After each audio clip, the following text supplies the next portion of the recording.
Akhensa ku va mpfule channel ya Matimba ya Emmanuel Maleki YouTube channel. Kombela mi subscribe ku channel yi kota ku kula ku fana na ti-channel letin'wana. Ni la ku khumba mhaka liya ya ku attend-a mikosi vhiki na vhiki. I kuma ku loko ku ri mina vhiki rin'wana na rin'wana ni tshama ni khe ni ya enkosini. Mi givela un'wana na un'wana or sota un'wana na un'wana kwala n'hwetini ni tshama ni khe ni ya nkosini. Kumbe u kuma ku hi n'hweti ni attend-a mikosi ya 4 kumbe 5. Swilo leswiya vanhu va ka hina swi na nghozi, swilo leswiya a swi kahle.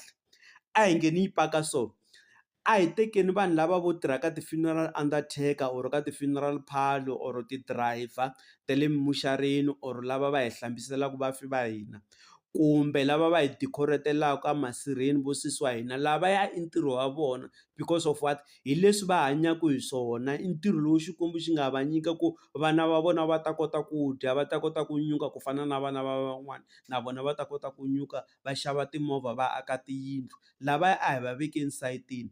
Laha ni vulavula hi mani, hi mina na wena i kuma ku n'hweti na n'hweti or vhiki na vhiki leswi ni swi vurisaka xiswona. Loko ni ku n'hweti na n'hweti ni lava ku vula ku ka n'hweti yin'we kumbe alembeni u kuma ku wena i fambe mikosi yo fika vo ma-50, a ni va ri lembe ri na vo ma-50 something weeks. Ma ni twisisa? Leswiya a swi kahle because of what, namuntlha ni ya ka nkosi wun'wanyani ni suka ni ya ka wun'wana vhiki leri taka leriya na leriya ni ya minkosini. Lahaya ni va ni khe ni nyama, ni va ni khe ni koka mimoya yo hambanahambana ya miti yo hambanahambana. Mi nga kuma ku van'wanyani i maxaka ya mina, van'wani i vanghana, van'wani i yini.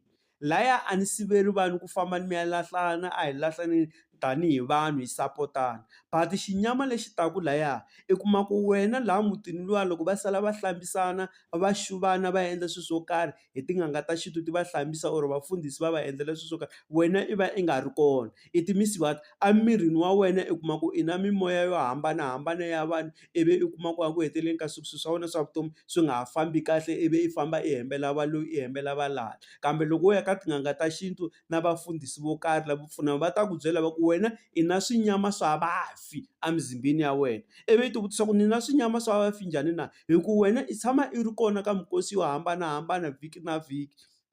Ma ni twisisa? Because i mimoya yo hambanahambana. A hi nge hi ya laha, loko mo languta mikosi yin'wana loko mo ya ka yona mikosi, mi ta kuma ku loko mi vuya emangcwaveni or eswilahlweni or eswirhapeni, mi ta kuma ku yime vanhu vo karhi ni nga ta ka ni nga va hlayi hi mavito. Va ta fika va mi haxa hi swilo swo karhi, kumbe kun'wana va ku hayi ku cheriwe swilo swo karhi abavhini, va ku hindzani mi hlamba mavoko laha. Loko mi languta laha bavhini mi kuma ku ri na swilo leswiya, va kha va mi susa ndzhuti luwani wa nkosi luwani. Ma ni twisisa? That's why mi kuma ku van'wanyani va endla yini, loko mi heta va mi endla swilo sweswo, ivi van'wanyani va endla leswi swo loko va fika makaya ku na swilo swo karhi leswi vona va hlambaka hi swona, hina hi nga swi tiveki. Un'wana na un'wana a ni tiva xihundla xa yena. Ma ni twisisa? Na vona va lavani va vulaka vo tirha ka ti-funeral parlour, ku na lava nghenaka tikereke tetiya hi nga ta ka hi nga ti hlayi hi mavito, van'wanyani i tin'anga, van'wanyani i yini. Va fika va hlamba hi swilo swo karhi ku va va susa xinyama lexiya xi nga mizimbeni. So mina na wena i kuma ku ho ya hi attend-a mikosi a hi hlambi, loko ku vuyiwa ku fika ku cinciwa swimbalo hi lavaya ha famba hi ya ti hungasela na vanhu van'wana, kumbe hi ti tshamela kwalaya i nga ti hlambi hi swilo swo karhi. Ende kuma ku ka nkosi waloye a va mi haxanga hi swilo leswi ni swi vulaka. Swinyama leswiya swi va swi kha swi tala emuzimbeni wa wena, ivi i kuma ku a ku heteleleni ka siku wena loko i tshamile i ku vanhu va ku zonda, vanhu a va ku rhandzi. Ma ni twisisa? I kuma ku loko i ri a ku tirheni kwale tirhaka kona valungu mani na mani va ku zonda, ivi ku vanhu lava va n'wi zonda. Ivi kumbe loko i ri tshamini ka ma-business ma wena swilo a swa ha fambi, vanhu a va ha xavi. Ivi loko u fambe swi lavisisa tanihileswi ni vulaka va ku yini, wena i tele yini, mindzhuti ya vafi. Ma ni twisisa? Se hi swi hunguta leswi swo hi tshama hi kha hi attend-a mikosi. Yin'wanyana mikosi ya boha ku hi ya, kambe yin'wanyana a yi bohi vanhu va ka hina. Na khensa ku va mi langute chanele, dankie.